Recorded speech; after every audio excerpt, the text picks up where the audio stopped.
call the meeting to order and ask you to stand with us for the national anthem.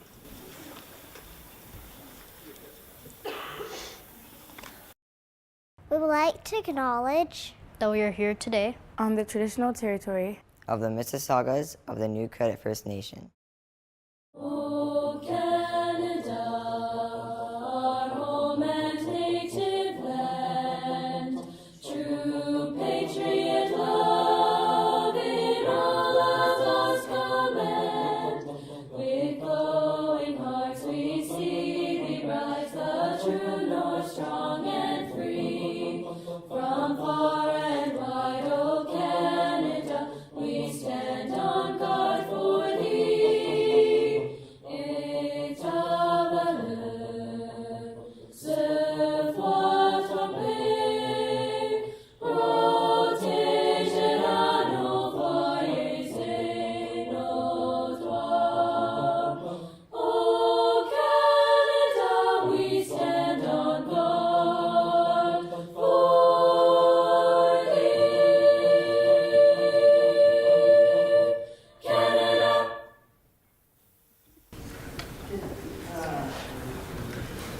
We didn't do the acknowledgement, did we? Somebody sit down and do it.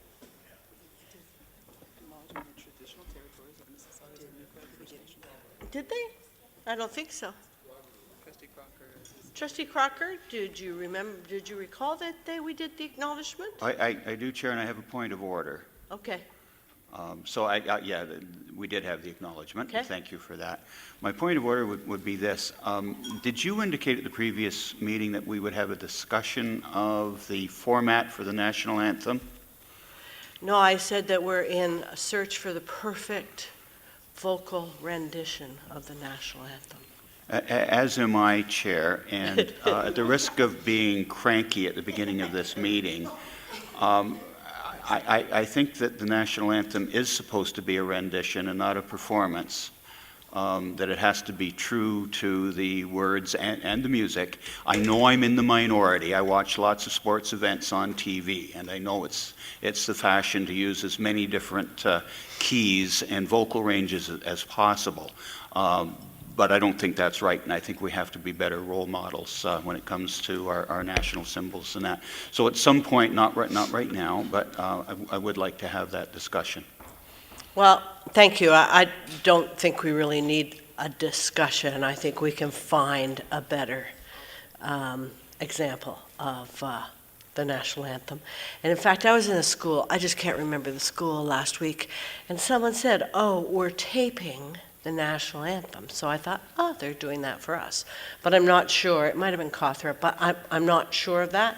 But we will definitely put all of our resources behind finding a rendition of the national anthem that we can all join in, because that one we can't. Correct. Thank you, Chair. Thank you. Okay, so tonight I have regrets from Trustee Cameron and Trustee Marr. I also have two additions. We have an addendum to retirements. It's 6.1, and we have a revised copy of 8.1, which is the response to the delegation around counting on you funding. I do not have any other additions. Trustee DeCreux? Thank you, Madam Chair. I guess it's a point of order, wanted to mention something about the national anthem. Could we go back, in the meantime, while we find something, could we go back to the time where we had the music playing in the background, the more serious version of it? We can talk about like that. in the beginning. If you can identify the one, then we're happy to take a look at it. The music playing in the background without the singing. There used to be a time when we did that. Before we did the... Okay. Yeah. Thank you. Was there? Okay. All right. Sure. We can look at it. Absolutely. Any other? Trustee DeGroup, will you move the... will that work for me? I just... yes, that's fine.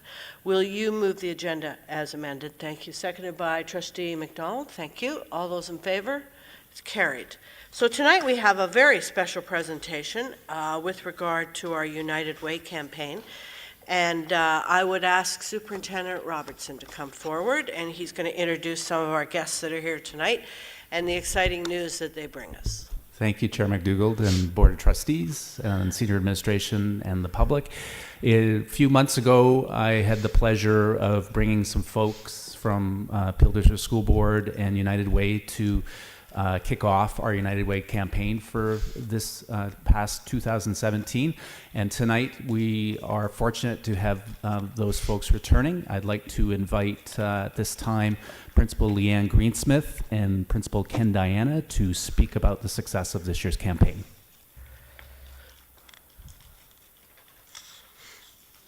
Welcome. Thank you. Good evening, Director Joshua, Chair McDougald, Board of Trustees, Superintendents of Education, ladies and gentlemen. On behalf of this year's United Way Campaign Committee, I want to thank you all for allowing us to share some closing comments about this year's campaign. As the chair of the 2017-2018 United Way campaign, I am both pleased and proud to be here tonight to celebrate the work of the Peel District School Board together.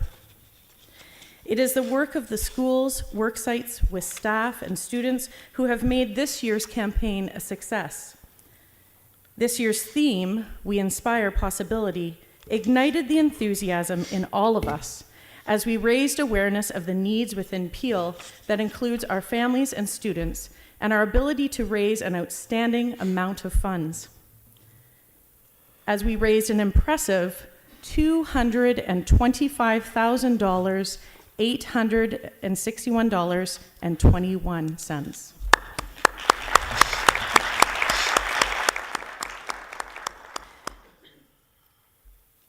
This $225,861 will go a long way to help the United Way reach and support our Peel families. Our campaign saw many schools and work sites raise incredible amounts. We saw funds come in through activities such as silent auctions and staff fundraising events. As chair, it has been my joy to be part of a strong partnership that is shared between the Peel District School Board and the United Way. It is indeed marked by a rich tradition of community giving, and I hope that the relationship will continue to flourish for years to come. I kicked off the campaign, We Inspire Possibility, at the September board meeting by sharing the following. The saying that it takes a village to raise a child articulates the need for our partnership with the United Way and the reason for our support. Without our community partnerships or our connections with community agencies and organizations that exist in the region of Peel, we could not provide our students and families with the appropriate and much needed supports that they deserve. I wish to thank the members of the United Way Committee who put in countless hours through this year's campaign to ensure our actions were both intentional and successful. On behalf of the committee, I would like to thank Superintendent Robertson for his commitment to the United Way campaign, serving as our senior admin liaison. He has liaised and championed our cause extensively during this campaign.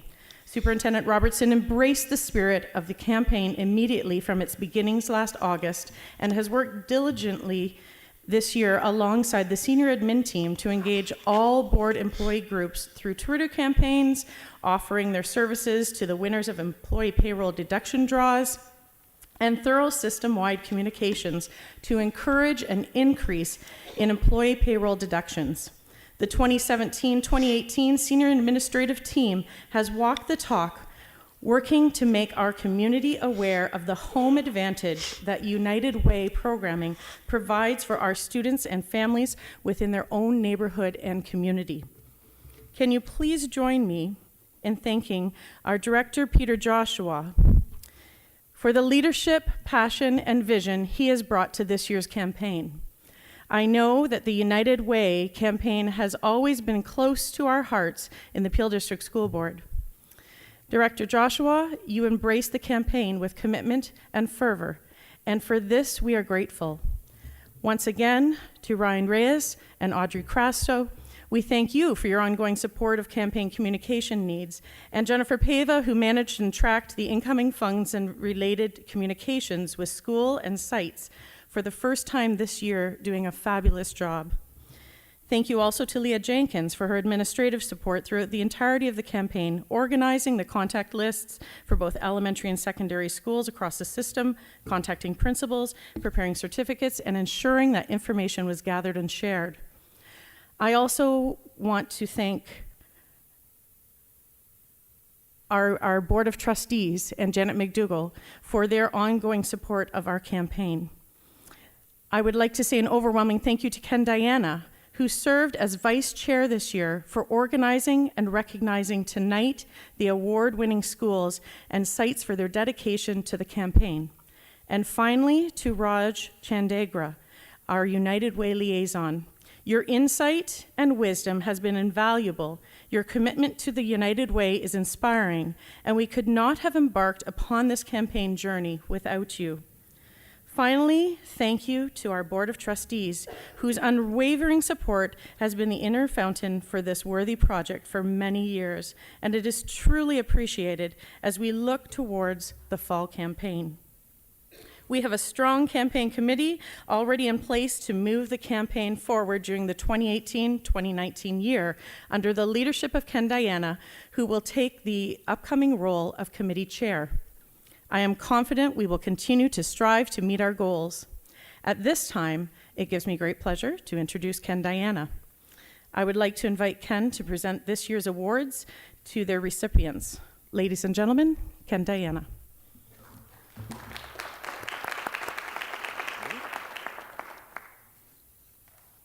We have so many reasons to celebrate and recognize the outstanding campaigns, contributions, and activities that schools and different work sites have involved themselves in over the last year. Our campaign is proud to recognize a number of award winners tonight. The first award would be the Harold M. Brathwaite Award, and it's awarded to a school that best exemplifies the true spirit of the United Way for their commitment to inspire possibility in their community to support the United Way. We'd like to present this award to Fern Forest Public School. Fern Forest continues to do an exemplary job under the leadership of Tracy Sutherland, Agatha Fillion, and Principal Gurmeet Gill. You have certainly captured the spirit of the United Way's commitment to building stronger communities through inclusion of all stakeholders in your campaign, a campaign that included 50-50 draw, silent auction, lug-a-mug event for staff. Students were involved through creating jewelry to be sold along with donated books and toys. Donations from parents and local businesses were solicited, and several special events were organized, including such things as a pumpkin carving contest, Halloween bag sale, movie night, spirit days, the list goes on. What a great way to build climate. Would the staff from Fern Forest please come up and receive the Harold M. Brathwaite Recognition Award for 2017.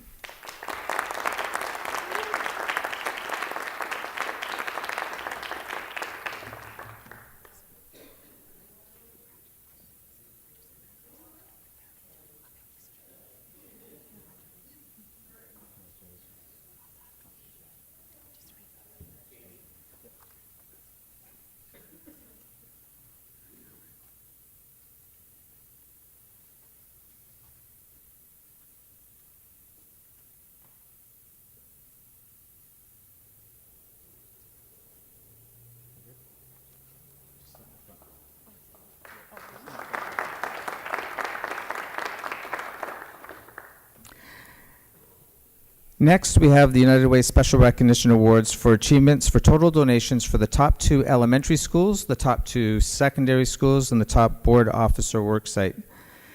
Once again, in our top 2 elementary schools for this year are Fern Forest Public School and Red Willow Public School. Accepting the award for Fern Forest, once again, is Principal Gurmeet Gill, and the lead teachers Tracy Sutherland and Agatha Fillion. And for Red Willow, we'll be sure to forward their award to their school and recognize them for their job well done. Fern Forest staff, would you please come up again?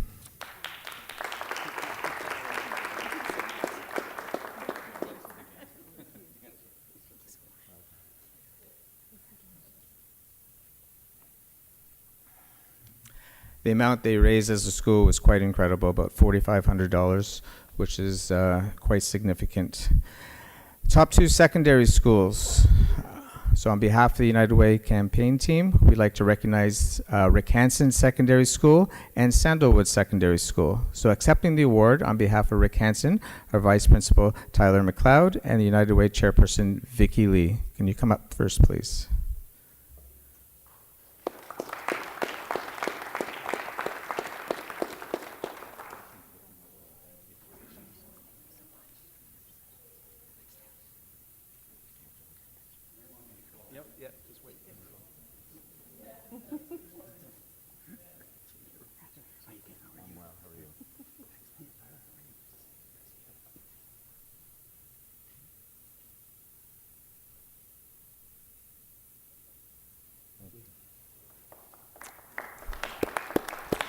And from Sandalwood, would Vice Principal Sarah Tiela Mitchell and lead teacher Michael Cito please come up?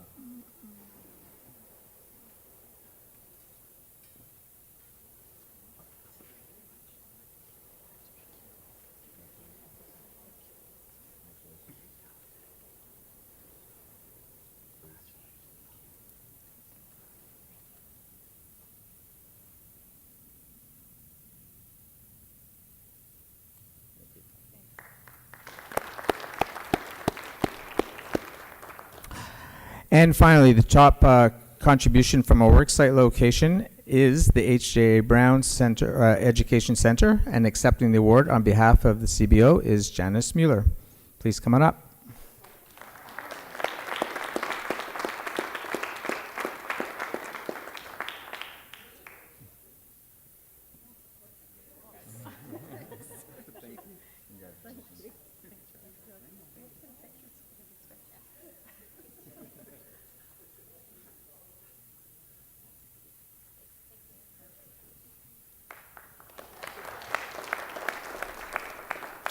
Our final 2 recognition awards are awarded to the best use of the PDSB United Way hashtag and the best tweet. Getting our message out through social media is such a powerful tool to raise awareness of the campaign. Congratulations to Shannon Warden and Peter Cochran from Eagle Plains Public School for the best use of the PDSB hashtag, United Way hashtag. Their message around some great community building events like their chili cook-off and 50-50 draws were fantastic. So would Shannon and Peter please come on up?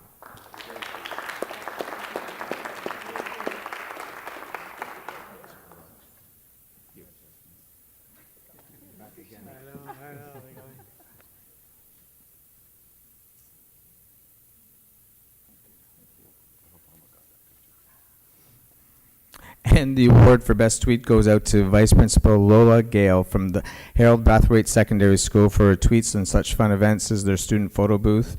Well done, and thank you for getting the message out, and we'll be sure to forward that award on to Lola. On behalf of the United Way Committee, thank you to all the school communities and work sites for continuing to support the United Way. Our collective efforts and contributions will have long-lasting and positive impact on many community agencies this year and in the years ahead. We look forward to the continued support and generosity in our 2018-2019 campaign. At this time, on behalf of Raj, I'd like to introduce and welcome Gordon Shand, Senior Manager Philanthropy for the United Way, Greater Toronto, who brings greetings on behalf of the United Way.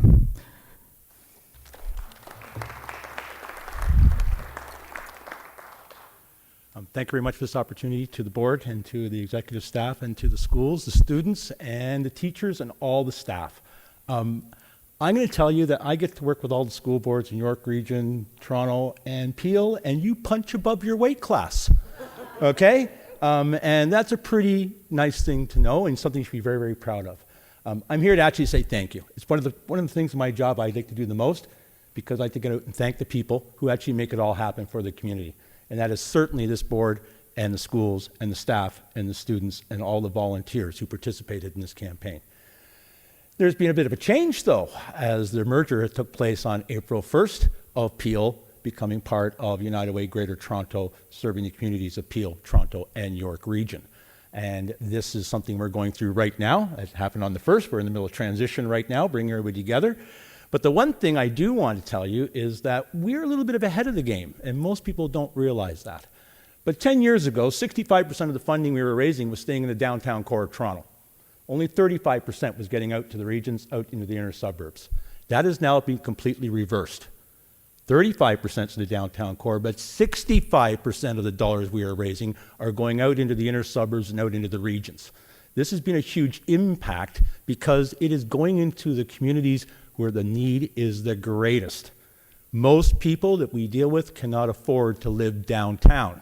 They are being pushed out into the inner suburbs, out into the regions.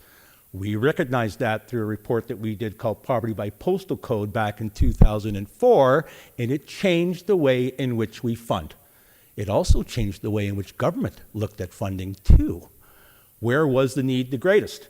Was the need the greatest in the downtown core, or was the need the greatest in the inner suburbs and out in the regions?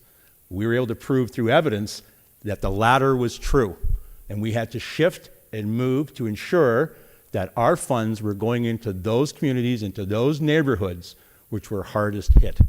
I'm happy to say that we have been successful in that, and that will not change through this merger. That will continue to be the case. Going into the communities where the needs are the greatest is our fundamental promise to our community. We're going to do this by tackling poverty in all its forms. You're going to hear a lot more about this. It is a systemic issue that United Way has done research upon in collaboration with universities, with governments, about where we need to be, how we have to tackle poverty. Why is it that is the underlying cause of a lot of issues for a lot of people? If you can secure their economic future, they have a better chance of getting up on their own 2 feet and moving ahead. But it's not just about financial poverty. It's about poverty of access. That is what we found, that people were being denied access to services and programs just because of where they lived. And that cannot hold true. We have to ensure that those communities which are the least serviced or underserviced start to get the services and programs that they need to be able to get up on their own 2 feet and move forward with dignity and create their own lives. This is a fundamental promise of United Way to all our volunteers and to all our communities. And it's something that we strive to do each and every single day. One little tidbit of information you may not be aware of. United Way Toronto, now United Way Greater Toronto, is the #1 United Way worldwide. There is no other United Way doing the work or raising the funds that we raise and having the impact in community. Now, this wasn't by government designation. This is by United Way worldwide, looking at 60 countries and all the United Ways around the globe.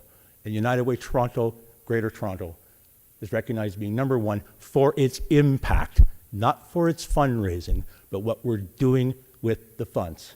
Community hubs, a buzzword everybody uses now. 10 years ago, United Way was the only one using that. We have now built 7 hubs in the City of Toronto, and we're looking at hub models in other regions. We feel this is a very easy way to do a one-stop shopping approach where people can get access to services and programs. But United Way didn't do this on our own. We did this because of people like you and organizations like you. You put us in that position to have that kind of impact because of the generosity that you bring each and every single year through your campaign.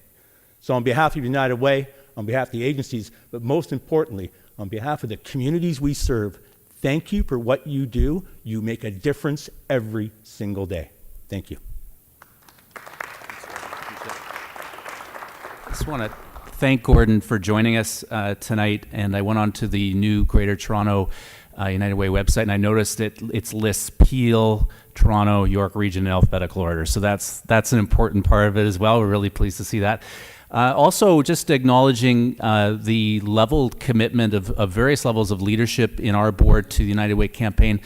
We don't have a big check tonight, but we were hoping that recognizing the commitment of the Board of Trustees and the senior administration, if Janet and Director Joshua and Chair McDougall, if you could join us for a photograph at the front, we really appreciate that. While they're making their way here, I'll let everybody know that Director Joshua participated in the longest night event in February in Brampton, where he slept in his car. No, he didn't sleep.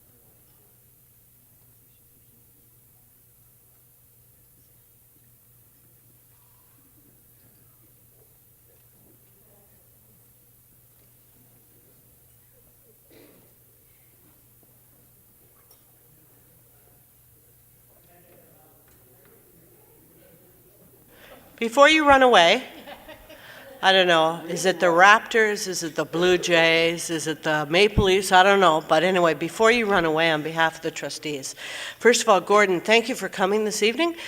We miss Raj, but I was very interested in some of the statistics that you were talking about and how influential that United Way has been. We have far less influence at the Ministry of Education, certainly with regard to funding, but I'm very happy to hear that you've made great inroads with regard to the impact that those that give to the United Way make for the most needy communities. You mentioned the report. I don't know if we have a copy of that report, but I think the board would certainly like to take a look at it. So if you might forward it to either Director Joshua or myself, we'll make sure some trustees get it, because I think it can help us as well look at some of our high needs areas, which we've been trying to do as a board and create equity throughout our region. So thank you very much for coming, and thank you for your work, obviously, with United Way. Leanne and pardon? Ken, yeah.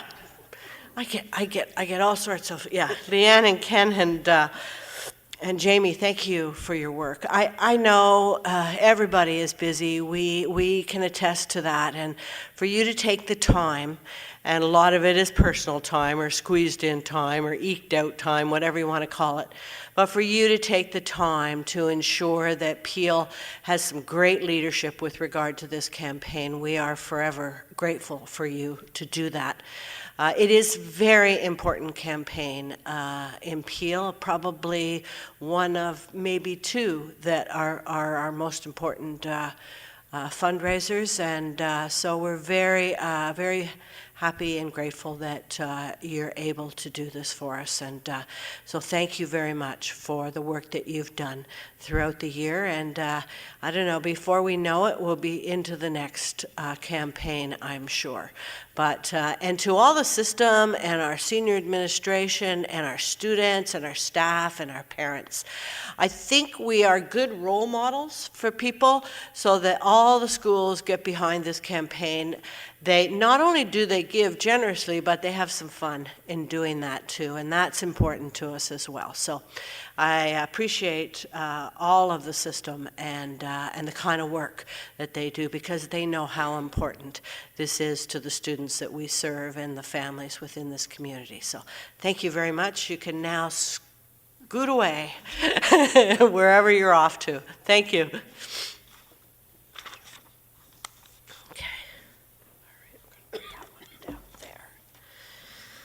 Is there any declarations of conflict of interest? Seeing none, I need to go to the minutes, and I want to speak to 3.3, if you will let me. I'll read them off, but right now 3.3 is the regular meeting of the board for March 27th, which was our last meeting.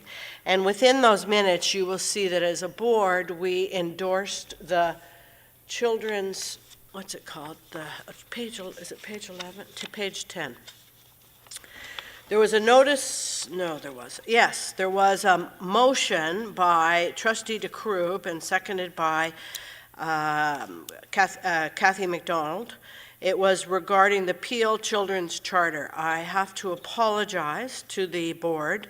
Mrs. Soplet and I had been having several conversations, and throughout all of those, all I heard was Peel Children's Charter. And in fact, this is not, her advocacy was not for the Children's Charter, it was for the Youth Charter, and that signing is on May the 10th. So with the permission of Trustee DeCrube and Trustee K. McDonald and the rest of the trustees, I would simply like to change the minutes, because I think our intent was the same, but obviously I misspoke with regard to the actual, the charter that we were endorsing. So I'd like to change that to the Youth Charter. As I said, I think the signing is May 10th, and and I'll certainly make myself available to do that on behalf of the board. So if there's no objections to that, I would like that amendment made to those minutes. We also have the 3.2, which is the extraordinary meeting of the board, which was electronic, May 21st. So if, Trustee Green, will you put those on the floor, please? Seconded by Trustee Singh. Are there any other comments or questions with regard to anything in that 3 package? All those in favor? Carried. So then we'll move down. Are there any written questions, notices of motion, or petitions? Trustee Kay McDonald. Thank you. Through you, Chair, I would like to ask on behalf of constituent the following question. I would like you to formally ask the board, what is the plan to remove the barriers at W.G. Davis by 2020? That's the first question. The second question is with regards to lunchroom supervision. Are there any protocols in place for lunchroom supervision for kids with high-risk behaviors? Examples, kids that are known to throw items, example, scissors when upset. How are they managed during lunchroom supervision?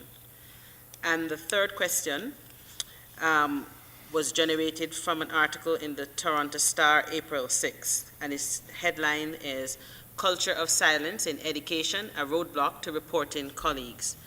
So the question reads, are staff aware, and if yes, how is the message delivered to staff about obligation to report, in quotation, adverse report against another teacher?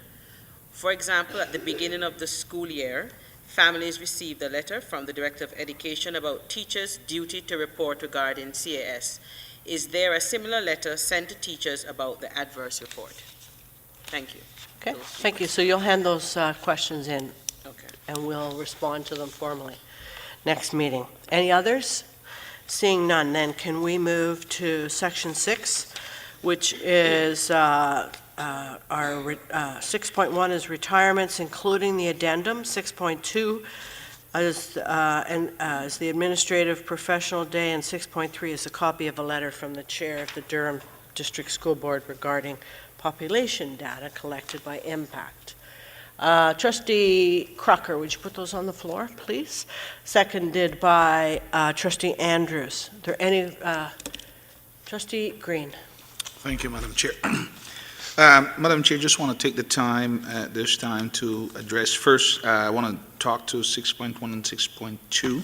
First, 6.2 administrative professional day, which is April 25th. I just want to recognize all of our admin, especially into our schools where there is just one principal, just the principal, no vice principal. I know those frontline workers, they pick up a lot of the slack and they do great work in the school because they're the first person that a parent or anyone that enter our school see. So just want to recognize them for continue doing the great work that they're doing. And then in 6.1, the retirement, I just want to take the time because I personally had the opportunity to work with Superintendent Myers as a superintendent, and we had a great working relationship, and I want to take this time just to wish you all the best and said, thank you for the job that you have done for our students and your passion for those kids who are special needs, and the support and the time that you take, to make sure that you're providing those support. And I said, personally, I'll miss you. I know you still got a little time to go, but I just want to take the time to say thank you very much. And, you have been a champion in this board, and you're going to be hard to replace. So, but I want to take the time to wish you all the best. Say thanks. Thank you. Trustee Kay McDonald. Thank you. Through you, Chair. I wanted to speak to 6.1, the retirements. I also wanted to speak to Ted. Where are you, Ted? Ted, I truly miss you. You, especially your socks, and your Christmas antlers. You were my first, Ted, my first SO I worked with. You are, for me, the most diplomatic person I've ever met. You have always, after I would get my spirited question out to you, you'd look me and with your biggest smile, you'd say to me, "Thank you for sharing." And right there, you just disarmed me and calmed me down. You know, I really appreciated that. You helped me to navigate this huge system. You were so patient, so thorough, and no question, you didn't judge me. I felt even the most ridiculous question, you would answer with your biggest smile, and I really appreciated that for you, from you. You made the transition into my new job so much easier. And Ted, you are truly an equity champion. You're a champion for all kids. And your passion is second to none. And I thank you for that. I wish you the best in your future endeavors. And I really am going to miss you. So all the best and thank you. Trustee Williams. Thank you, Madam Chair. I too would like to comment on the addendum, retirement. And first of all, let me take this opportunity to congratulate Superintendent Byers on his retirement and wish him well. I happened to meet Superintendent Byers years ago while he was principal at Happlewood Heights. And his passion for student well-being and their education is always admired because he always encouraged both staff and students to be the best of who they can be. And without reiterating other comments, I certainly, I haven't had the opportunity to work with you as a superintendent, but I admire deeply your commitment to students and staff that work around you. So I want to take this opportunity once again to congratulate you and to wish you all the very best in all your future endeavors. I know that you're not the sort of person who would go and sit around because it's not the best thing to do in retirement. Yeah, you go home, sit around, that's a recipe for you know what. That's for dead. So I know that you are the sort of person who would prepare for retirement and to stay active as long as you possibly can. And that would be my suggestion to you. So once again, congratulations. Thank you. Vice Chair Nurse. Thank you. Through you, Madam Chair. I'll also like to weigh in on how much we're going to miss Superintendent Byers and your suits. Who will wear those Christmas suits during the season? I don't think anybody can match that. Mark. Superintendent Harmon. Okay, thank you. We've got to take her up there. We've got to take her in the north. But it's already been said. Your quiet strength, I think, has disarmed many a situation. But I was never fooled. You are that champion for all our students in Peel, and that is appreciated. And I know, having sat on SEAC for a little bit, our SEAC friends will be very, very disappointed. They'll congratulate you, but I think they'll be very, very sorry to lose you. So all the best, absolutely, in your retirement. Madam Chair, could I also speak to 6.3? You can. Great, thank you. It's the letter from Durham District School Board regarding, I think, how population data is collected for that impact report. Reading through it, I'm wondering if that might also impact us in Peel. There's a statement there about how it's collected. It's based on the registered landowner, but doesn't take into account rentals. So you might have one person as the designated landowner, but you've got who knows how many students or children actually living on the property. So given that we have so much growth, especially in parts of Brampton, I'm wondering if this is something that would affect us as well. Mr. Wright. To you, Madam Chair, the answer would be yes. The impact on Peel is similar.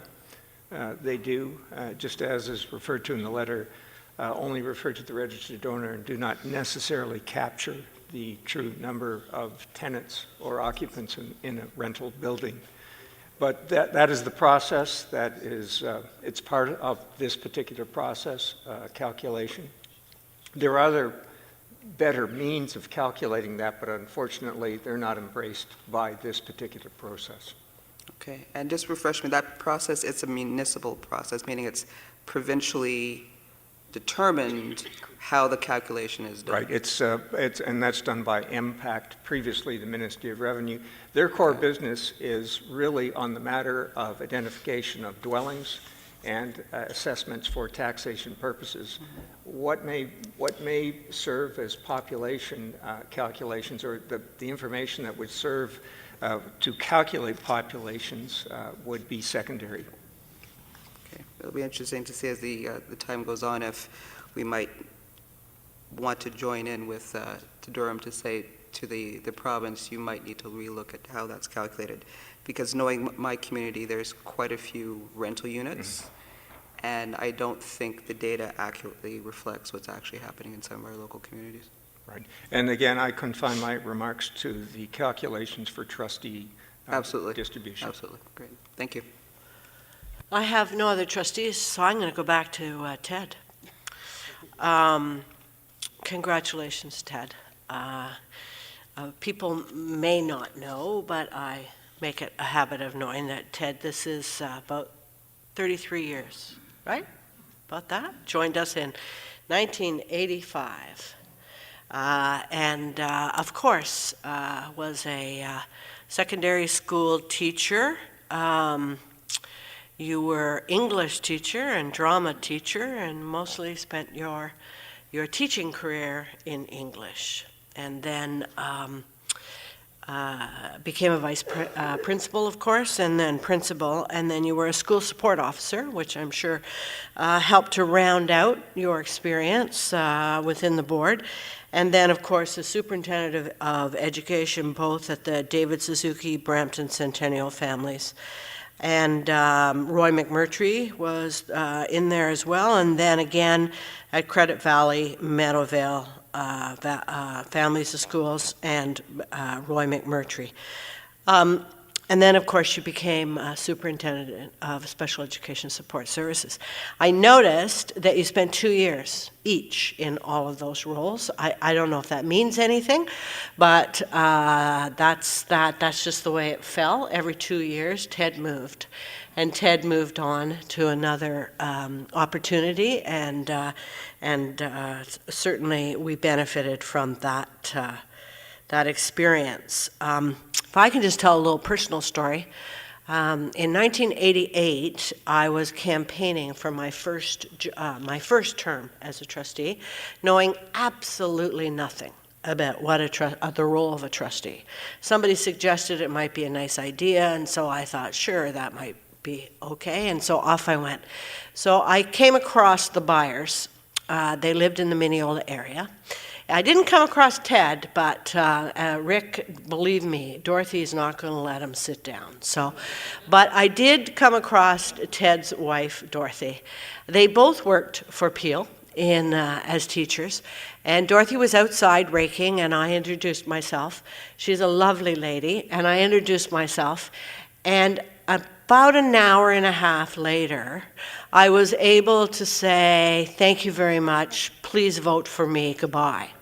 Because Dorothy, as only Dorothy can do, and I got to know her a little better, but she gave me the lecture on all of the woes and the good parts about public education, and how important the trustee role was, and all of the things that I would be able to influence and impact. And so I always remember that, and Mineola has these large lots, and so it takes a lot of time to campaign there. But I do remember fondly the way in which she welcomed me and encouraged me, and so I very much appreciate that. And from there on, I kind of kept up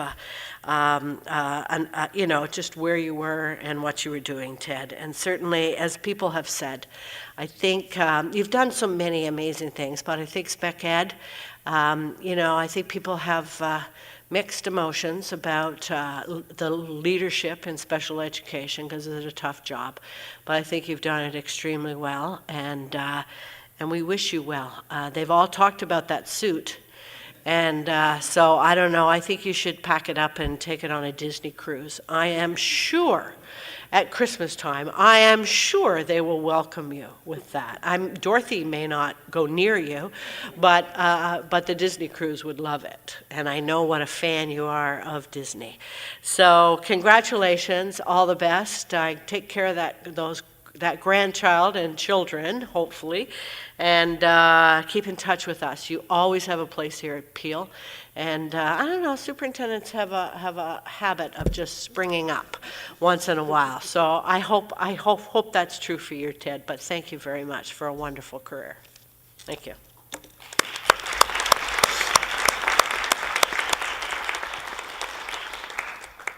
Okay, it's been moved and seconded. All those in favor?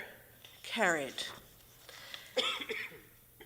We have a delegation this evening, and I would ask Sandy Dukran to come down to the podium, please. And Ms. Dukran is here to talk to us about the French Immersion Flexible Boundary opportunity. Welcome. Thank you. Good evening, Peter Joshua, Chair, Carrie, and everyone else. About 3 months ago, early in the year, my daughter Ratna, who is currently at Walnut Grove Public School, is in the process where she now has to decide where she goes to high school. Unfortunately, we had limited choices. I actually attended the open house at the school, and the choices were Lincoln Alexander, which had French immersion, because my daughter is part of, she's a French immersion student, so her choices again were Lincoln Alexander or nothing else. So at that point, I started to advocate for my daughter. For many reasons, I did not want my daughter to attend Lincoln Alexander. For one, the programs offered there do not meet her career path, which is very important. But more importantly was the safety and security of my child. You're all parents. I actually lived in Malton for a long time. That's where many of our immigrants started up. I lived there in a basement, but worked my way, worked hard, persevered, and finally went into Brampton. Thank God. I pay Brampton taxes. It's a better community. I've worked to that point. And so I wanted my daughter to stay within Brampton. I actually was hoping she would go to Bramley Secondary. So I called Bramley Secondary and I said, can we get a flex boundary for Ratna? And they said to me, okay, go to Lincoln Alexander and have the flex boundary completed. That sounded easy enough. I then followed up with Lincoln Alexander, who refused to sign the form. After continuing, I mean, some of you may have actually seen my lengthy emails begging as a parent, because I was only advocating for the best interest of my child. Yes. Okay. And have you provided some information about that to the superintendent? You don't have to share it in public, but have you spoken to anybody about that? It's very personal information, which I didn't want to have to be the reason for me wanting to advocate for Ratna going into having a second choice. Okay, thank you. If Ratna went to Lincoln Alexander, she would have to take 2 buses. At that bus stop, I know that area well, I actually lived there.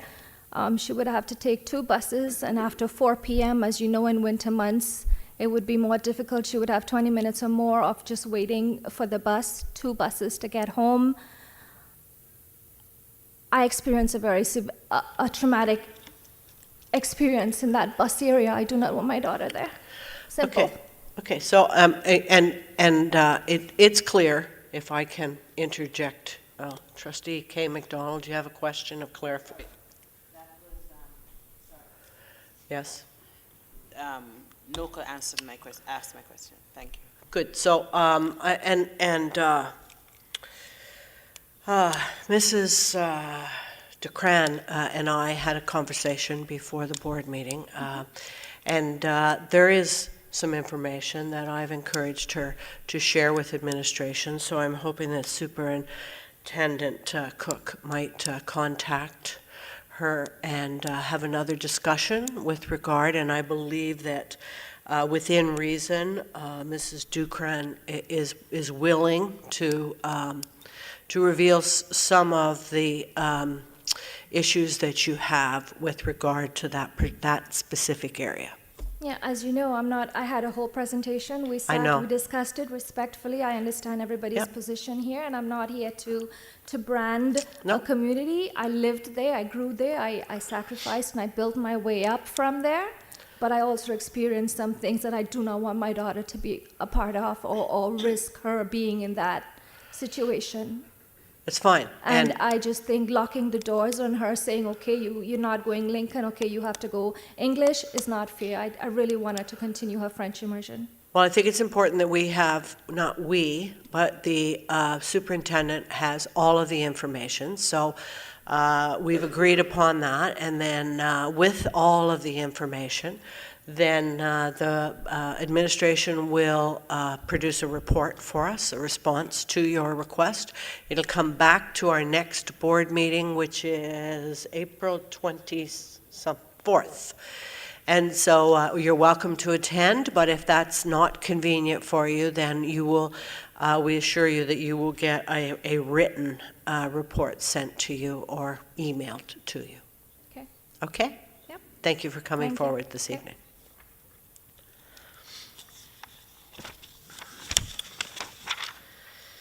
So can we move on to section 8? 8.1 is the response to the delegation by Danielle Dowdy, and it is counting on you, and it's a revised,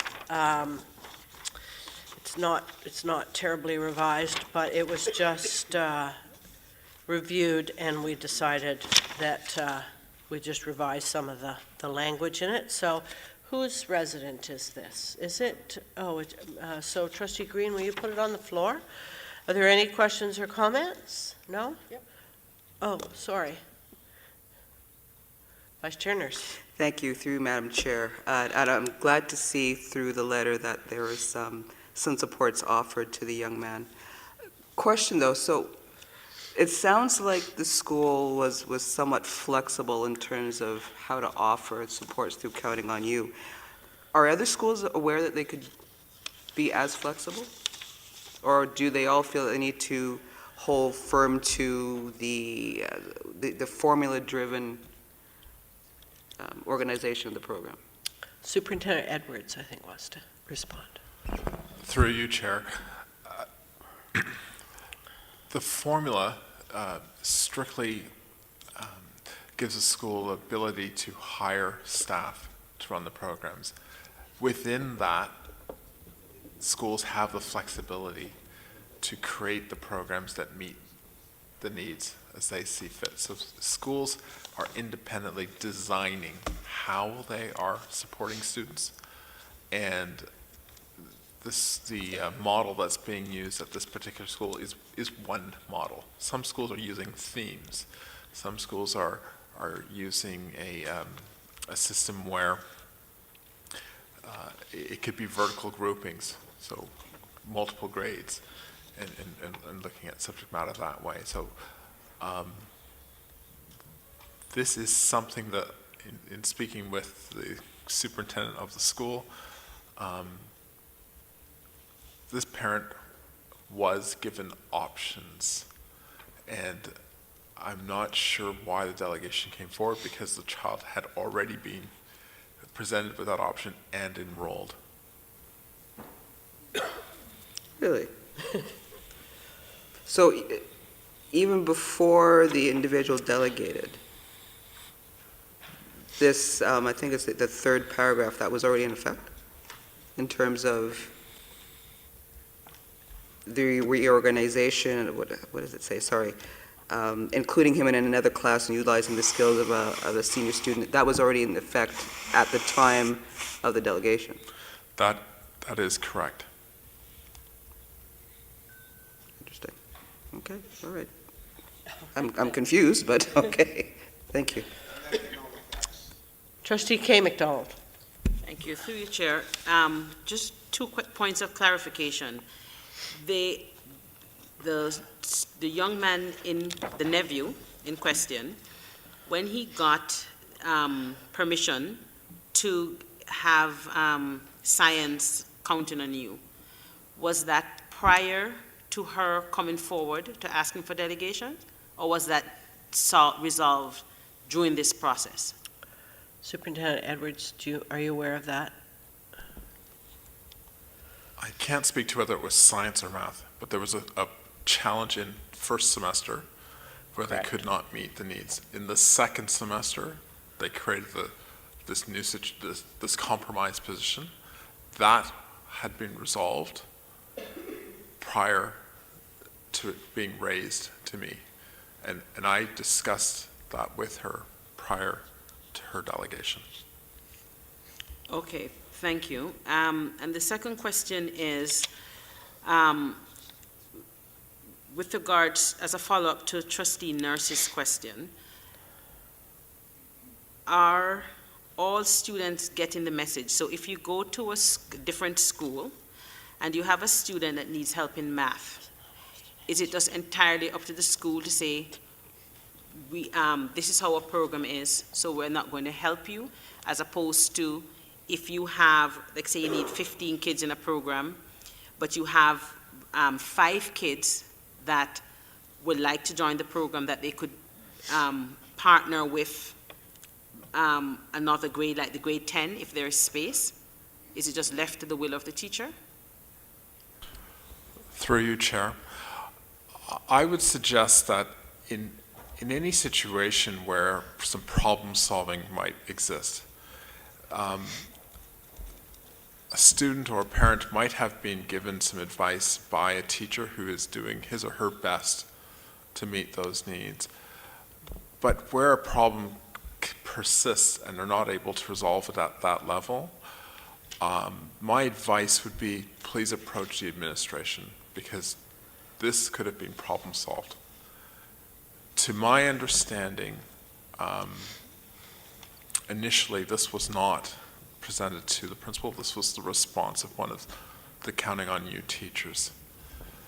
So, my encouragement in my discussion with this parent was that please don't hesitate to advocate for your child. Give the administration a chance. They have a broader perspective at times in solving problems, and it would be my belief that had that been pursued, the problem would have been resolved earlier, even in the first semester. Thank you for that. But with all due respect, from her delegation, I gather there were 5 students that wanted math in year 1 and were unable to get it.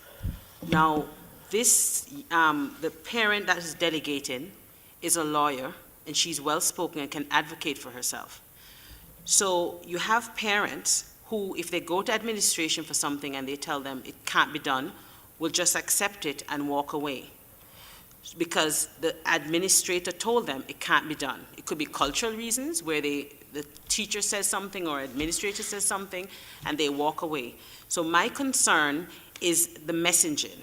So if we have an ability to help children, because of those 5 kids in the first semester, none got the counting of you in grade 9 that needed it. So if we have the ability to help 5 children who have come forward saying they need help with their math, shouldn't there be some way of communicating to the administration that there are different creative ways we can accommodate these 5 children? Because not everyone has a lawyer who can advocate for them as a parent. So I'm just wondering what messaging is going out to the system, to such kids that have no one who can advocate for them. Well, through you, Chair, it's a good point.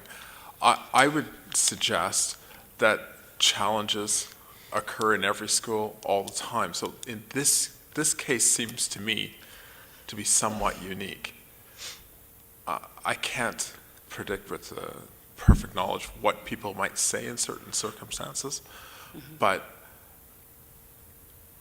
in every situation, schools they'll find a way.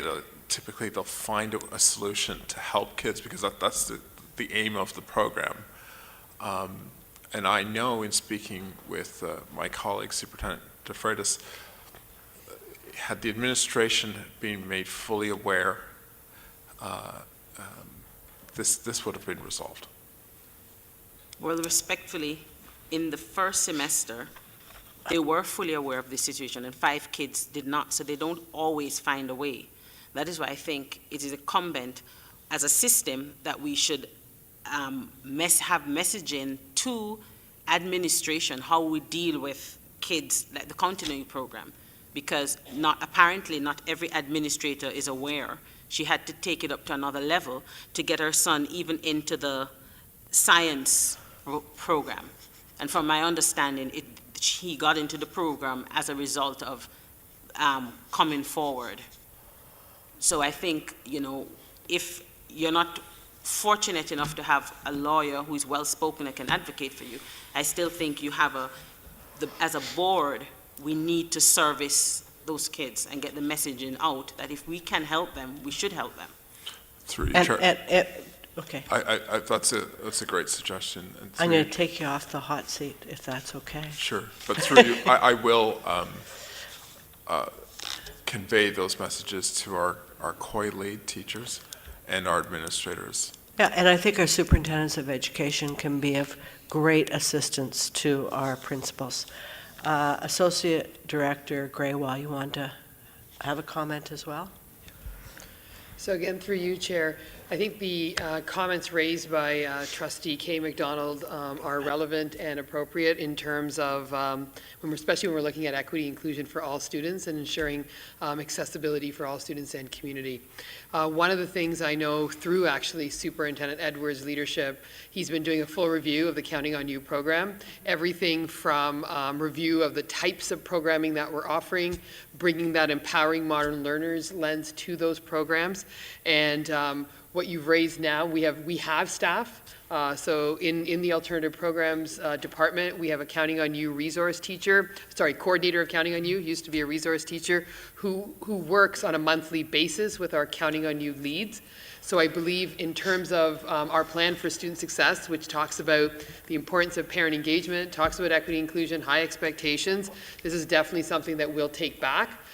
We can always do better around communication, and we need to look at different ways to continue to communicate with our diverse communities, regardless of whether or not parents have the ability, or aunts or uncles have the ability to advocate. So we'll take that forward, and I know Superintendent Edwards is doing this thorough review, and we will add this to the list to the review. Thank you. Any other comments?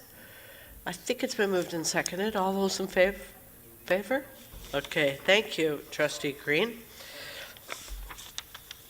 Okay, can we move to section 9? 9.3 is in front of you. It's the recommendations of the Physical Planning and Building Committee of April the 3rd. There are 3 recommendations here. One with regard to the tender for T.L. Kennedy Secondary School renovation, and that reads that the tender in the amount of $2,762,850, including HST, for the construction of the T.L. Kennedy Secondary School renovation be awarded to Quad Pro Construction, Inc. And there's an appendix attached. Number 2 is the Aloha Public School enrollment cap. It's very self-explanatory, and it is here for approval, as well as Chris Hadfield's enrollment cap. And then there's some information for receipt. Trustee Green, will you put those on the floor? Seconded by Trustee Lawton. Are there any questions or comments regarding any of those recommendations? 1, 2, 3. Seeing none, all those in favor? It's carried. So we are, let me see, where are we? We are, we're at 10.1, no we aren't, 9.4, which is the notice of motion from Trustee Crocker regarding dedicated and backup bus drivers for the vocational and special education students. Trustee Crocker, would you like to speak to this? Certainly, thank you, Chair. This motion is born of my own frustration, and I think reflects the frustration of other trustees. In this case, it's after I got yet another phone call from a principal with a story about a bus that just never came and never came and never came one day. And this wasn't extraordinary. It was a bus carrying more than a dozen special needs kids that never had a driver. And it was March. Special needs students they have special needs, and they're accommodated in a wide variety of ways in the schools and their classrooms. And we all accept that this is right. It's their right, and it's the right thing to do. And yet we don't seem to be able to make accommodations through the transportation system to make sure that they all get to school.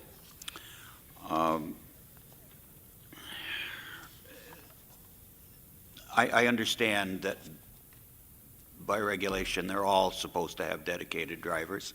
I get that, and they don't, but they're supposed to. So my motion, Chair, is really just a push. I recognize that the policy is that they should all have dedicated drivers. Plain fact is they don't. So it's a push to the bus companies and to Stopper to let them know that we expect more from them for all our students, but especially for those who are most vulnerable. Thank you, Chair. I do, Trustee Lawton. Trustee Lawton. Okay, the motion is on the floor if you wish to speak to it. Trustee Green, do it. Just wanted to ask my colleague, and I understand the intent of the motion, and it's a good motion because I know a lot of us been dealing with the frustration. But based on the new procurement that will be signed very shortly, and part of the requirement is that we have like backup driver and stuff like that and so forth in that procurement. Do you still want to go through with this motion, Trustee Cracker? I'm just asking for clarification because I believe the new procurement have some, I don't even want to use the word guarantee, but basically I think based on what your motion is intent is in those procurement. So I will support the motion, but I'm just want to ask you if you feel that it's still, you still want to put the motion through. Thank you, Chair. Trustee Through you. Crocker. Thank you for the question, Trustee Green. The way I see it, we're in the middle of April here, and as optimistic as I might be, and as optimistic as I hear you sounding there, we still have another 2.5 months of school, and we still have routes without dedicated drivers, and many of those routes, some of those routes at least, are carrying particularly vulnerable students. And yes, indeed, I want Stopper to know about this, and I want the bus companies to know that we're very upset about it. And if all our problems are solved in September, nobody will be happier than I. But in the meantime, I'd like them to hear about our dismay and our distress on behalf of our most vulnerable students, and indeed all of our students and their families. Thank you. Are there any other speakers? Trustee Singh. Yep. I have two quick questions, actually. One is there's no end date, so is this going to go on through? Is your intention to have it as? Yep. Can I go back and forth? I don't know. Can you answer the question? To Trustee Crocker, Yeah. is that right? Trustee Crocker. Thank you, Chair, and again through you, and thank you to my colleague, Trustee Singh. My understanding, this is already the policy, is hey, right. we're just pushing them on it. Okay. So if we don't need to push them again in September, well, we don't need to push them. But if we need to push them, I'll remind them. I would also like our school administrators and the students and the families that we serve to know that we care about this and that we're doing our best to put some pressure on the providers. All right. Well, thank you. That's my question. Do you have another question? No other question?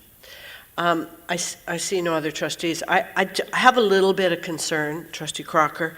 I agree with you that this is a policy that already exists.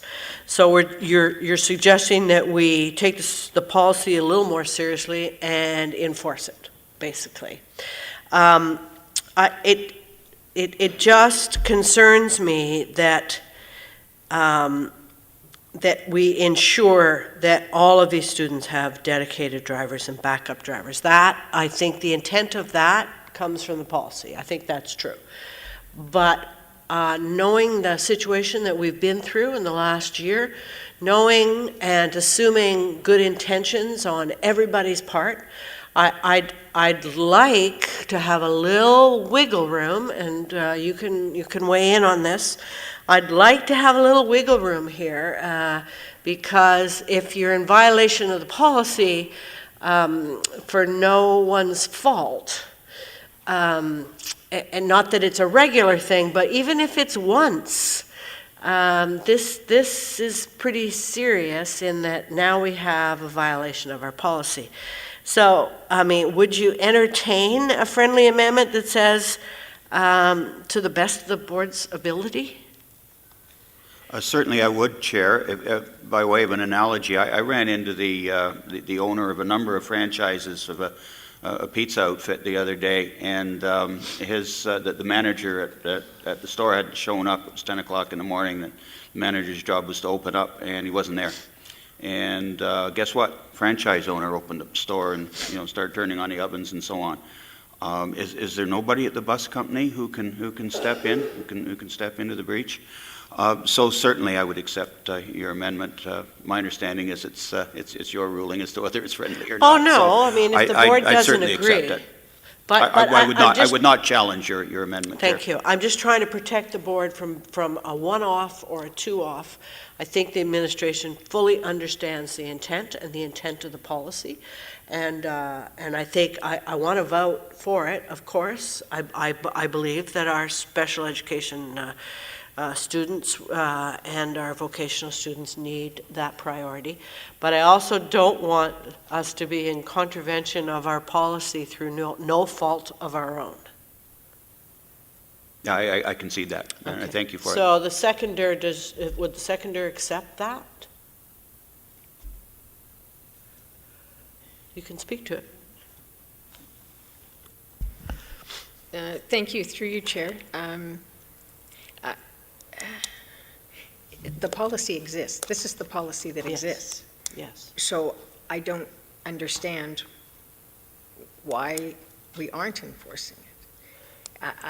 I understand your intent, but no, we already I say get it. this It's is what we're saying. complicated. So, but we haven't been enforcing the policy. But we right? haven't been enforcing the policy. So to me, the friendly amendment is changing the policy that we already have. Okay, I So was just trying to.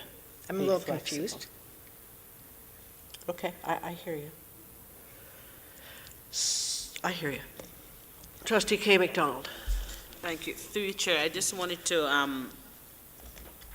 echo my sentiment that I don't think the amendment is friendly because I think it's changing the intent of the motion. And it's tricky in that this is, the policy here, as it is, exists. So I'm not sure that the purpose of supporting the motion. I can understand the intent of the motion, but in terms of supporting it because it exists and it's, yes, I just find it a little awkward. Yeah, thank you. Am I done? Am I done? No, you're done? No, I've already spoken once, I know. I know. But as the seconder, I'll let you speak, if you're speaking to the motion. Well, it's a friendly, so. All I was going to say was there's no comment about what the response would be. we're not saying that we're going to take the contract away or that we're going to charge them money or anything. It just says that we enforce the policy. Right. So I don't, again, I understand. I find it I understand your intent, but I get it that it's confusing. I'll withdraw the friendly amendment. I understand I don't know what happens if we don't enforce the policy, so there you go. Trustee Crocker, I'm gonna, before you speak, is there anyone else that wishes to speak? I'll withdraw the friendly amendment. We'll just let this ride and see what happens. So is there anyone else who wants to speak before Trustee Crocker closes debate? Trustee Williams. Thank you, Madam Chair. The fact that we already have a policy, yep. I think the amendment should be to enforce the policy that we have. Well, that's what the motion says. Oh, that's what it says. That's what the motion says. Okay, to enforce the policy. Right. Okay. Thanks. Anyone else wish to speak to this? So, Trustee Crocker, you'll close debate. Thank you, Chair, and I guess I'm speaking in part to the amendment. I understand your concern around the word enforce. I honestly wasn't foreseeing taking them to the Supreme Court in a situation where the bridge is washed out and they were yes, exactly. Whatever it is, but really that we get in their face about it. We mean business sort of thing, and the context for us here is fortunate in as much as really there are only 2.5 months left of school, and we are in a position to look at new contracts. And you're checking my math? Okay. June, May, yeah, 2.5 months. So. Okay. Okay. Okay. Anybody else want to speak to it? All right, it's on the floor. All those in favor of the motion? Those opposed? Those abstentions? It passes. Abstentions serve as negative votes. Okay, there we go. We're enforcing our policy that we already have. Can we move on then to 9.5, which is the terms of reference for the Committee of the Whole Board? You know that we're reviewing all of our terms of reference. So Trustee Nurse, would you put that on the floor, please? Seconded by Trustee Williams. Are there any comments? I see none. I have one, I'm sorry, but in page 39, number 3, it says, the chair of the Committee of the Whole Board, open session, shall be the board chair, and the chair of the Committee of the Whole Board in committee shall be the board vice chair. In perfect circumstances, that is true, but most of the time with these terms of reference and bylaws, we add or designate. So in other words, if the chair wasn't able to be there, it wouldn't happen. And so I'd like to, friendly amendment, add or designate to number 3 for both chair and vice chair. Okay, is there any other comments? All those in favor? Carried. With the friendly. Okay, 10.1 are the results of the 2018-19 Grade 1 French Immersion application process, and Superintendent Graham is going to introduce this for us. So through you, Chair, as way of introduction, as a result of the many challenges facing the board, the 2012 French Immersion Review examined the issues of staffing, instructional time, and space accommodation to plan for the sustainability of quality French immersion and extended French programs in the board. A key recommendation of the review was to place an enrollment cap on all Grade 1 elementary French immersion programs, maintaining the level of access, i.e. the number of Grade 1 classes, identified in the 2012-2013 school year, effective September 2013. The decision to maintain the 25% enrollment cap was recommended in November 2017. So I'd like to offer an overview of the statistics based on the application process for next year. For 2018-2019, there are 48 Peel District School Board schools with French immersion in Grade 1, compared to 46 sites this year. We have 2 new sites at Burnt Elm and Kingswood Drive to be added for next year. 2,980 student spaces were allocated for grade 1 FI in 149 classes, compared to 2,900 student spaces last year with 145 classes. 7 schools were able to accommodate application requests without the need to implement the results of the randomized selection process. 41 schools created wait lists with the randomized selection process. Of the 3,842 students who registered, 862 students were placed on a wait list. 126 students were guaranteed a place because they have an older sibling in grade 6 or 7 in the elementary French immersion program in 2017-2018, and 18 students were guaranteed a place because they began French immersion in another publicly funded board. For the next steps in the application process, it continues to unfold. Parents who met the application deadline were informed of their child's status as either accepted or on a wait list. They have now confirmed their child's status with the school, whether accepted or on the wait list. Wait lists are also comprised of applicants who did not meet the application deadline. In keeping with the successful past practice, we will continue placing students from the wait list as spaces become available.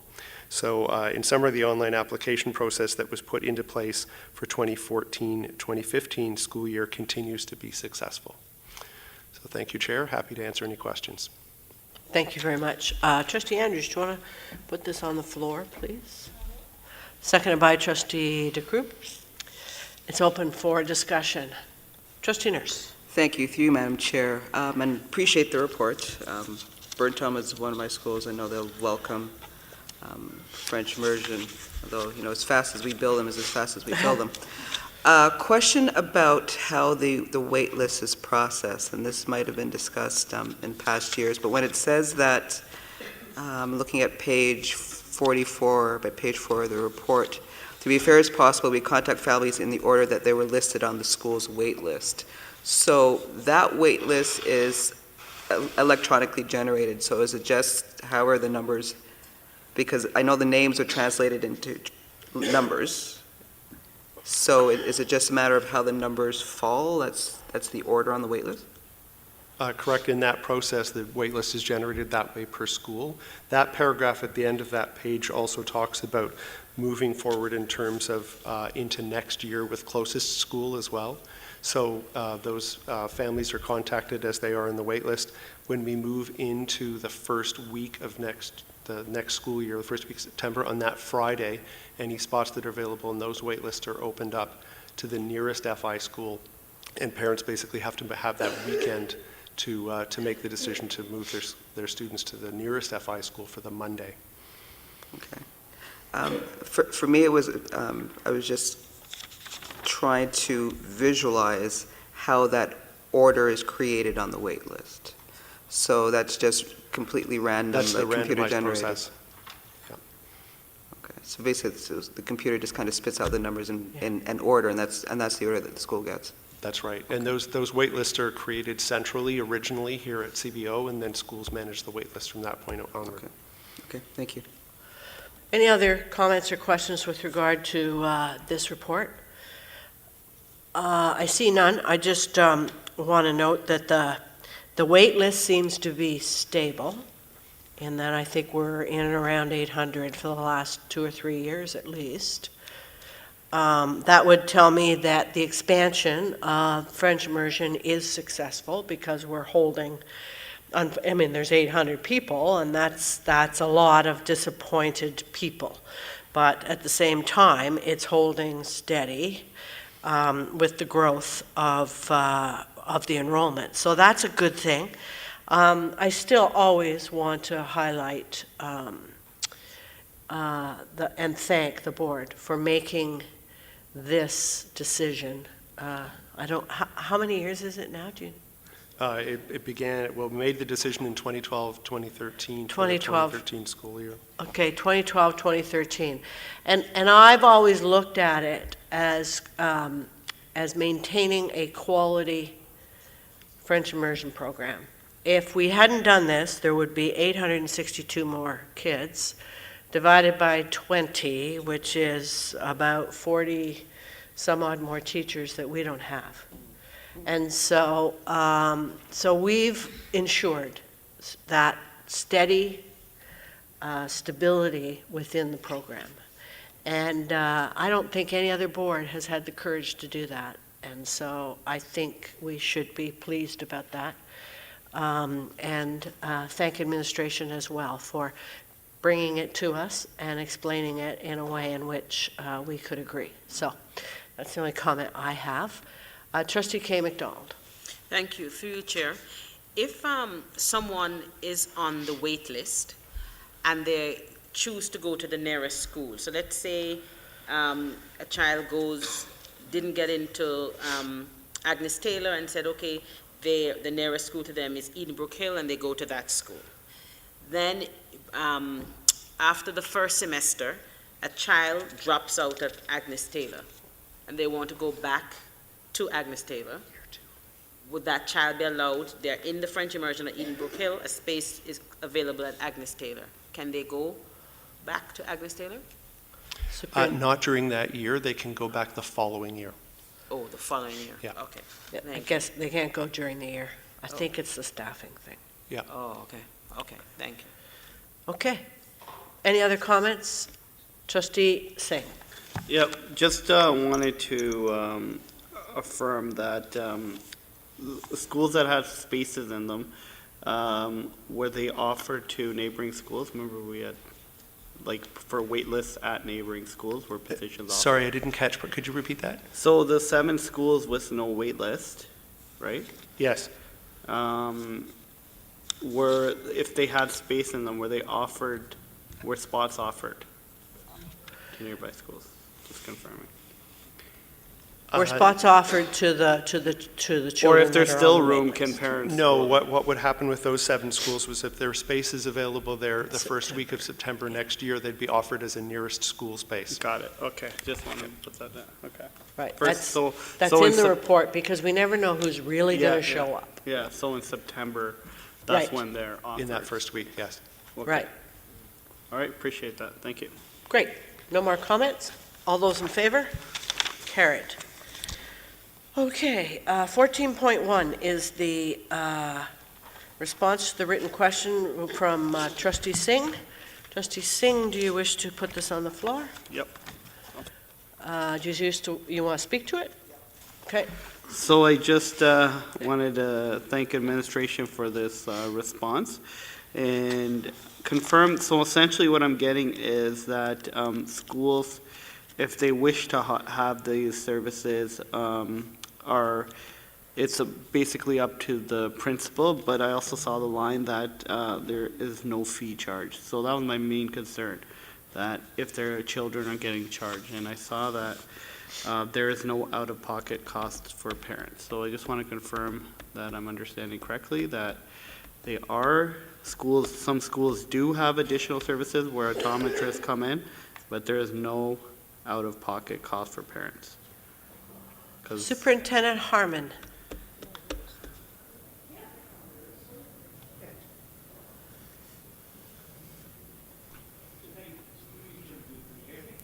Oh, there we go. Now it's on. There we are. So the answer to that question is actually yes and no. We do have some historical situations in which private companies do come in, and they do, for a fee, both audio, so hearing, and sight screening.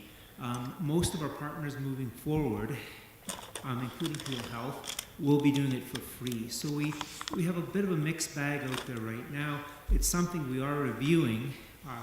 And again, the hope is that with Peel Health moving into the vision screening, it will all be done free at some point soon. Okay, so there are optometrists coming in and charging students or charging the school?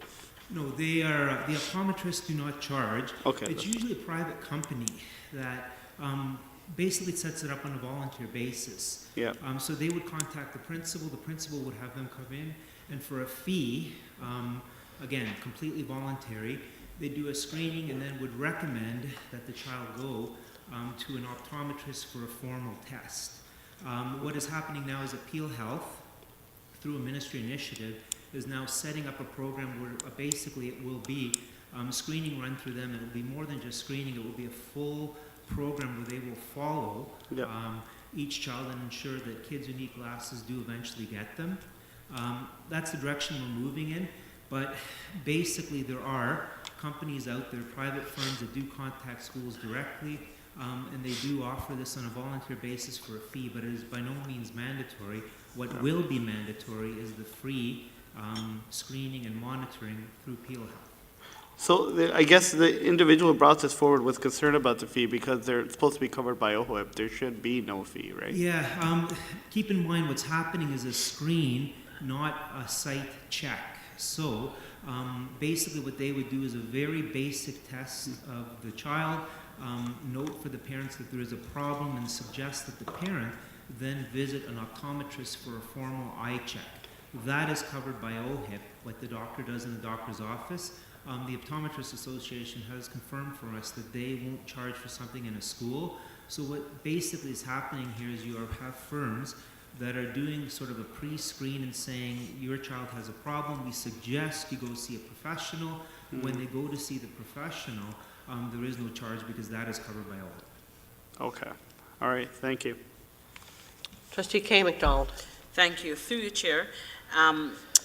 In your comment, you're saying that the ministry intends to make it mandatory, so that the dental screening and the eye screening is going to be done through Region of Peel? Yeah, through you, Nurse. That is correct. So in my conversations with Peel Public Health, they are looking at a program. They've been asked by the Ministry of Health to basically screen every student's eyesight in senior kindergarten. They haven't bought the equipment yet, they don't have the staff yet, but their hope is within a year or two that will be in place. And then basically going forward from there, it will be a screen with monitoring, meaning all of the children in SK will be screened, their information will go into a database, and they will actually follow up to ensure that the recommendation to go to an eye doctor has occurred after they've done the initial screen. That's the vision they have right now. As I said, they've confirmed that they haven't bought the equipment, they haven't hired the staff, but the goal is to come up with a program where, again, every SK is screened, and again, there will be follow-up to ensure that they have glasses if they need them.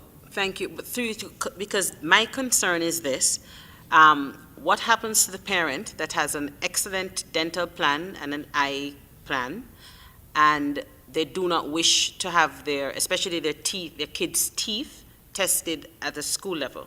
Because if they go to the dentist because I have known from personal experience that a form was not signed and the child's mouth was examined when the parent does not want the school to be examining the child's mouth, just a parent that doesn't want it for sanitary reasons. Fair feedback for me to take back to our friends at Peel Public Health. Please. Again, they've been asked to do this by the ministry. They have been given funding that they haven't seen yet, but the program that was outlined for me basically is one that would include the monitoring.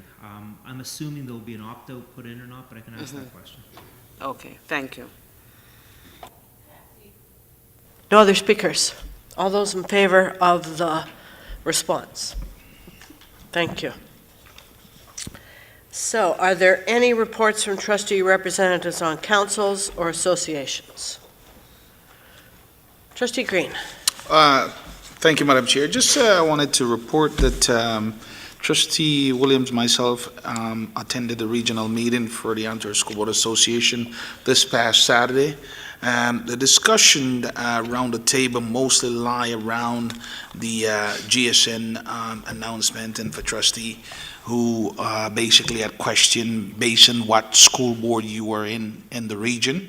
And then it's also, and then ops propriety going into the AGM in June. So, and then basically discussion about anything that was innovative that board was doing within our region. So that was the topic of the discussion. From our perspective and Peel perspective, I don't think that there was nothing really surprising to us or to bring back as to say that would benefit us. Thanks. Thank you. Trustee K. McDonald. Thank you. I just wanted to share with my colleagues a report from the PSART committee. And Bike to School Week 2018, school registration This is their update. They currently have 100 schools. Of that, we have 23 schools from Mississauga, 2 schools from Caledon, and 31 schools from Brampton. So that's extremely positive, and the numbers keep growing each year. And Bike to School Week is, I don't have the exact date here, but yeah, just to let you update on this. Thank you. Trustee Power. Hey, so through you, Madam Chair, I wasn't here last meeting, so I wanted to catch up and report on two different initiatives that I was working on. So recently I began my school tours initiative to speak with and better connect with students I represent. So far, the visits have gone very well, and I anticipate the others will as well. During visits, I have an opportunity to speak with student leaders about the work they do within their school and the unique opportunities within their school. I'd like to also thank the trustees accompanying me during these visits for their time and courtesy, as well as school administrators. Also, as a part of my role, on April 23rd, Harold Brathwaite's Human Impact Club is hosting a conference with myself and Tracy Appleton from our board for feeder schools. The conference is to educate and engage students on the importance of eco-friendly practices and how we can help our planet. Along with the conference, we're also launching a Peel-wide initiative for schools to participate in eco-friendly activities for Eco Week. I'd like to thank Superintendent Mark Harmon for his help with both the conference and the initiative. Thank you. Thank you. Excellent. No other reports? So can we go to questions and comments from board members? Trustee Power? Trustee DeKroob? Trustee Andrews? Trustee Lawton? Thank you. Hang on, yes. Thank you. Through you, Chair, I'd just like to remind everyone that there is an event at TL Kennedy on Thursday. I know, a buck, I know. Actually, and it involves 10 schools, but I'm not going to name all 10, so there. It is the program, the first half of the program that we were able to get a regional grant from the Ministry of Education. It is entitled We Inspire, and it is an evening of information for our newcomer families in those 10 schools. We have approximately 160 parents registered, I think, and about 120 children so we're feeding everybody and then looking after the kids while the parents are entertained by our very own Associate Director Graywall to open the presentation after she's introduced by Superintendent Van Hoyendunk. I'm just reminding you, you've got the introduction going on there. And then we're breaking up into 3 different groups, and we have administrators and staff from amongst the 10 schools who are doing presentations for us, for our families. So we're excited about it. It's at TL Kennedy. It starts at 5 o'clock, pizza and chit-chat from 5 to 6. And then we begin at 6 o'clock and go till 8:30-ish, I think. So, okay. Thank you very much. Sounds like a lot of organization. Sounds like it'll be a good evening. I've already committed to go. Trustee Nurse. Thank you. Through Madam Chair, and it's a question, not a comment. I know today was OSSLT for our grade 10 students, and having 2 lovely high school students at home, because they're in grade 9 and 11, led me to my question: why do we basically shut the school down for everybody else and just have our grade 10 students there? Hey, look, they had to do homework at my place, but there are some other parents who are calling and ask, why do other students not attend and just the grade 10s for that particular day? Is there nothing that can be done so they're not missing a day of school? That's a proverbial question, Yeah, is it not? And it's people Associate still Director asking that Graywall, question. you want to field that one? Absolutely. So through you, Chair. This year in particular, one of the things that we've noticed with OSSLT, we want to make sure that there's a good success rate for our students, and we do well. Part of the piece around the OSSLT is there are students who require additional time. And so students are provided that. This year, there was a provision that every single student, regardless of whether you have an individual education plan or not, could request additional time. So for example, we were just speaking to one of our secondary school principals, actually Fletcher's Meadow. She was telling us there was students some who were completed and some who were just finishing the first book. So we require that extra time for all staff to be available so that we can ensure that students are given the time that they need to complete it. This has really been a practice within our board, within our schools, secondary schools, that the grades 9, 11, and 12 are not attending school that day, so that the focus is on the grade 10s. It's interesting what you said, it's our practice. Other school boards do the same, as far as you know? Having once worked in a large board slightly to the east of here, yes, I can say that other school boards do a similar practice. It's been quite common for at least the last decade. Okay. And teachers who are not necessarily teaching grade 10 courses, they're still expected to be at school somehow involved in the supervision of the OSSLT? Yes, it usually takes the entire staff at the school to supervise the OSSLT. Okay, perfect. Thank you. Thank you. Trustee Crocker, questions or comments? Yeah, a comment, not a question, Chair, if I may. And having been a little cranky earlier in the session, and I haven't seen a difference in the cranky. I didn't say it was a difference, Chair, but I have a happier story now. It revolves around the vision, which I hope others share, about the principal as a community leader. I had the occasion yesterday to bump into an elementary principal who was not in her school during school hours. She was in the food bank where I volunteer. And she had brought a mother of 4 on her own to the food bank to make sure that her family was looked after, and walked her through the process. And it was a joy to see that. And I know that she had lots of work on her desk when she got back to the school, but she was looking after the people in her community first. And I want to commend the whole board, really, for the social conscience, which I see growing daily in Peel District School Board. Thank you. Trustee K. McDonald. Thank you. Through you, Chair. I just wanted to, I remembered for Bike to School Week, it's actually, the time frame is from May 28th to June 1st, and then the schools choose the week that works best for them. So I just wanted to add that. But I wanted to share 2 good news stories.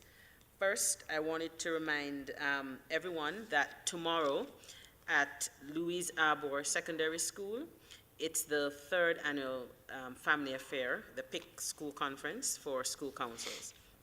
So it's been wonderful for as many people as possible to go. And also, a good news story, we have 2 students that are this year's Loran Scholarship winners, and they are Eden Wan Mene, and if I'm pronouncing her name incorrectly, I apologize, and Pajita Verma. One is from David Suzuki, the first student is from David Suzuki, and Pajita is from Glen Forest in Mississauga. So that's just a huge honor, and I just wanted to publicly congratulate them, because that's an over $100,000 scholarship. So kudos to those 2 students. I think you owe the United Way a toonie or so. Okay? I'm keeping track, by the way, people. Trustee Williams, question or comment?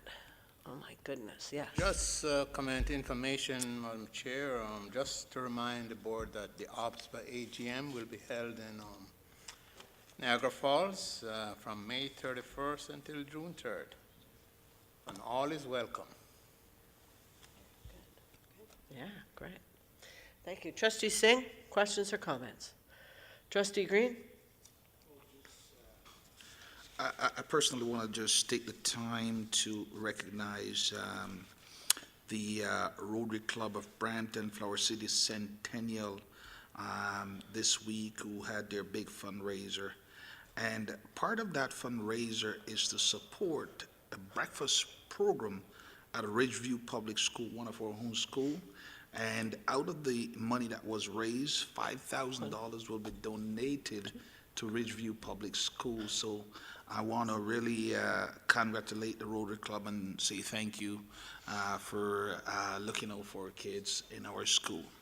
And I also want to congratulate one of my school, Olmsted, who just won some nice change back-to-back, some grant money to do some outdoor playground and gardening area. So I just want to congratulate them on the job well done. So I'll give you my $2. Well, I don't know if you charge them twice for the same school, but, okay, so our auditors over here are suggesting 3? Anyway. Listen, Kathy talked about one of my schools, so I'm not paying for her. Irrelevant. Trustee B. McDonald, you don't have any questions? First of all, I want to remind people tomorrow is the day of pink. So everybody remember that. And if you will, I have a comment as well tonight. And I've been thinking about this, but it's kind of a, it's kind of a riddle. So when is the right time to repurpose your kitchen desk, which is where my board desk was in the kitchen, into a wine fridge? Well, for me, it was last month, and I believe it is time. This is my way of confirming that after 30 years as a Peel District School Board trustee, representing the wonderful people of Ward 1 and Ward 7 in Mississauga, and 20 years as the chair of this amazing school system, that I will not be running for re-election in this coming fall election. You know that I will have more to say as this term comes to an end, and believe me, I'm not giving up any of the suggestions or opportunities that have been granted to me as a trustee and as a chair of the board. So I'm here for the next 8 months, but I wanted to give notice so that someone in wards 1 or 7 will hopefully consider that this exciting opportunity and have time to prepare for the elections. So I look forward, as I said, to continuing to work with all of you over the next 8 months or so, because I know there's so much to do. But it has been a true privilege. As I said, I will have lots to say before the end of this, but I wanted to make that announcement tonight so that everybody's clear about my intentions, and I'll be out there looking for an